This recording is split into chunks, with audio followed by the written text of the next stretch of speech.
नमस्कार। इन खबर में आपका स्वागत है। कोरोना के कहर के बीच सांसों पर संकट यानी ऑक्सीजन की कमी को लेकर के सुप्रीम कोर्ट द्वारा टास्क फोर्स बनाने के बाद आज बारी वैक्सीनेशन और इससे संबंधित नीतियों को लेकर के केंद्र सरकार के हलफनामे पे सुनवाई की थी। सुनवाई अभी जारी है, लेकिन इस बीच केंद्र सरकार यानी मोदी सरकार ने सुप्रीम कोर्ट में जो हलफनामा दिया है वैक्सीनेशन को लेकर के, उसमें दो टूक कह दिया है कि ये काम कार्यपालिका का है, कार्यपालिका कर रही है, अदालती हस्तक्षेप की ज़रूरत नहीं।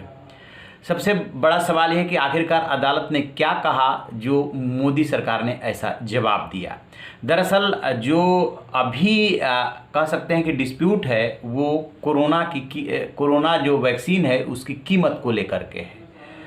जब 18 से 44 साल की उम्र के लोगों को वैक्सीन देने की बात आई और राज्यों ने इसके लिए दबाव बढ़ाया, तो मोदी सरकार ने क्या किया कि ये तय कर दिया कि दोनों कंपनियां जो वैक्सीन दे रही है उससे राज्य जो है खरीदेंगे और निजी अस्पताल खरीदेंगे इस आयु वर्ग के लिए, यानी 18 से 44 वालों के लिए। बाकी जो फ्रंट लाइन वॉरियर्स थे और 45 साल से ऊपर वाले लोग थे उनके लिए तो केंद्र सरकार जो है वैक्सीन दे रही है राज्यों को, और जो कि लग रहा है ये ऐसा फौरी तौर पे देखेंगे तो एकदम भेदभावकारी नीति लग रही है। यानी कि 45 से ऊपर वालों की जिम्मेदारी केंद्र ने ली, लेकिन 18 से 44 वालों की नहीं ली, राज्यों पे छोड़ दिया और कंपनियों पे छोड़ दिया कि आप रेट तय कीजिए। कंपनियों ने क्या किया कि इसका रेट जो है 600 और 400 निर्धारित किया राज्यों के लिए। बाद में फिर केंद्र सरकार ने अपील की तो उसको घटा करके 400 और 300 कर दिया, लेकिन अब भी वो इसलिए ज़्यादा है कि केंद्र सरकार को ये वैक्सीन जो है 150 रुपये में मिल रही है।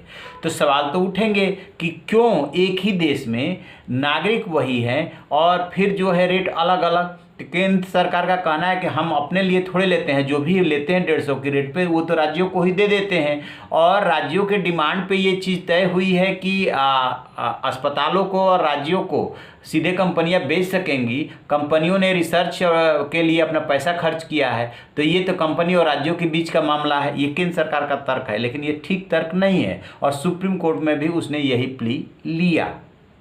दूसरा जो सबसे बड़ा सवाल था वो ये सवाल है कि आखिरकार आपकी अगले 6 महीने की या अगली प्लानिंग क्या है, क्योंकि तीसरी वेव भी आने वाली है, तो कितनी जल्दी आप वैक्सीनेशन करा ले जाएंगे अपनी पूरी आबादी का।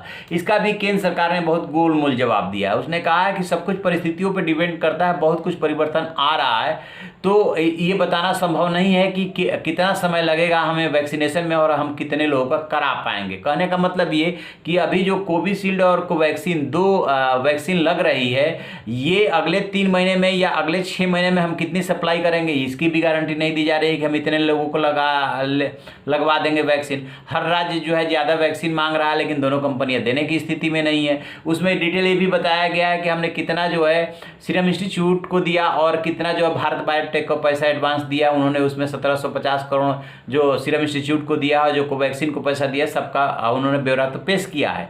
लेकिन दो बात कह करके केंद्र सरकार ने सुप्रीम कोर्ट को में एक तरह से ये कहने की कोशिश की है कि आप अपना काम कीजिए, हम अपना काम करेंगे।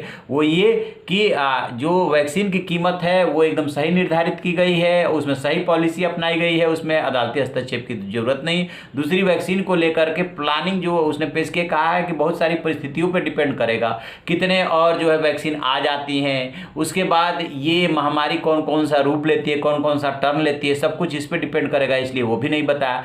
तो आप ऑक्सीजन को लेकर के टास्क फोर्स बना दिया बेशक सुप्रीम कोर्ट ने, और अभी भी हाई कोर्ट में भी सुनवाई चल रही है, सुप्रीम कोर्ट में भी सुनवाई चल रही है, लेकिन केंद्र सरकार ने ये जताने की कोशिश की कि हम अपना काम कर रहे हैं और हमें अपना काम करने दीजिए। उधर जो है कांग्रेस की जो कार्य समिति की बैठक हुई है उसमें साफ साफ वैक्सीनेशन पॉलिसी पे वार किया गया है कि ये भेदभावकारी है, इसे केंद्र सरकार ठीक करे, देश के हर नागरिक को वैक्सीन लगे, ये जिम्मेदारी केंद्र सरकार की है और इसका खर्च भी पूरा केंद्र सरकार उठाए। क्यों राज्यों पर डाला जाए? और बिल्कुल बात सही है कि क्यों राज्यों पर डाला जाए, इससे केंद्र सरकार को एक नीति बनानी होगी कि हम अपने देश की इतनी आबादी को इतने दिनों महीनों में ये वैक्सीन लगवाएंगे और इसका पूरा खर्च बियर करेंगे, जो कि केंद्र सरकार या मोदी सरकार नहीं कर रही है। दूसरा कांग्रेस की तरफ से ये वार किया गया कि ये प्रधानमंत्री नरेंद्र मोदी और मोदी सरकार की गलतियों की वजह से दूसरी बेबाई है और इसकी उन्हें जिम्मेदारी लेनी चाहिए, देश से माफी मांगनी चाहिए। सो तो दिख नहीं रहा कोई लक्षण, क्योंकि सरकार कहीं भी अपनी गलती मान ही नहीं रही है। अब गलती जब मानेगी नहीं है, सुप्रीम कोर्ट से कह दे कि ये आपका काम ही नहीं है, तब देखिए कि सुप्रीम कोर्ट में जब सुनवाई पूरी होती है तो क्या फैसला देता है।